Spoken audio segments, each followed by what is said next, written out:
What's going on, fam? Welcome back to the channel. I hope you've been well. On today's episode, we're actually going to be installing a two-wheel drive low mod. So there's a harness that plugs in, pretty much plug and play, and then we just had to get this switch. It says too low on it. Other than that, first thing we got to do is get the battery disconnected, and we'll get this project rolling. All right, so for this first part, you see the 10 mil. We're gonna loosen the battery terminal so we can disconnect the battery. So now that our battery is disconnected, we can go ahead and start the process. First, we're gonna take off this side panel right here, and then we'll be able to start chipping away at this project. So once we got this side plate taken off, what we're gonna do is loosen this right here, just the top part, and then we can take this side portion off the glove box.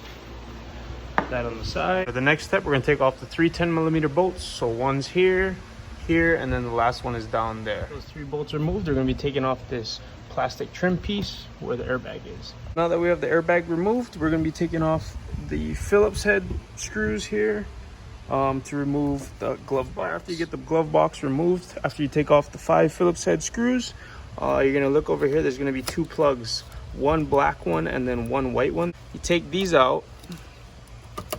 And then what you're gonna do is you're gonna take this harness, the wiring harness, and then you're gonna just pretty much plug them in. And it's gonna be a bridge in between those plugs and where they came from.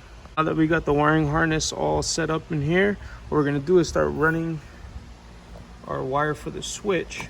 And I think I'm gonna actually put my switch in this empty spot here. So I need to take off some of this trim here, take off the shift knob, and then that way we can take this piece off and get behind there. All right, so I got most of the center console area out. I got where that wireless charger is out. So now we should be able to pull this off after we take off a few more bolts down there. Now that we got everything loosened up, this is actually gonna be the spot right here that I'm gonna be putting the switch. So all we gotta do is just take out the old plastic tab right there, little cover, and then that's where we'll put the new switch. So now that we got the new switch in the spot that we want it, we're gonna start running our wire right here along the top up here, and probably just somewhere down here and zip tie it along with the other wiring harnesses. So we got the plug connected to the wire.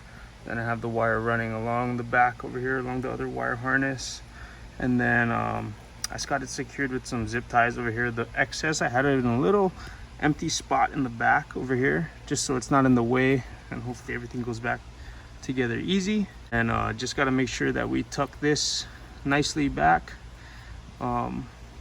before we put the glove box back on. All right, so now that we're in the truck, first thing you want to do is turn the switch on. From there, we're gonna put it into 4 high. Once it locks into 4 high, we'll put it in neutral, make sure the clutch is all the way in. We're gonna go 4 low, and then 4 low should lock, and we're good. So now theoretically we should be in 2 low.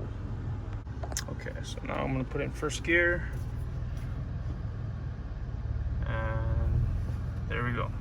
My foot's off the clutch, where I'm at idle speed. And yeah, we're definitely in low. Part of the benefits, we're gonna have really good turning radius still. There's no binding. It's good for trailer towing or reversing a trailer. A good feature would be if you're reversing up a steeper driveway, you'd have way more control. I'm just idling up my driveway. Foot's not even on the gas. A lot of good control. All right, same thing to deactivate it. What you're actually first gonna do is turn off the button, and then we'll go to 4 high.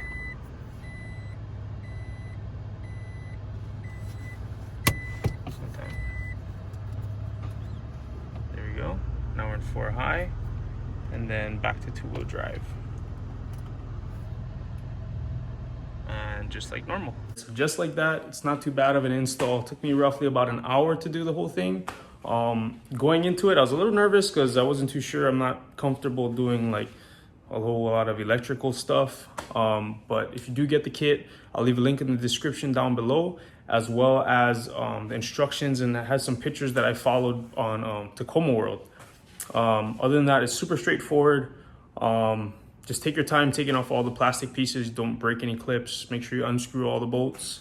And other than that, you'll be golden. That's gonna be all for this video. Hope you enjoyed. Don't forget to like, subscribe, do all the things. Until next time, shoots.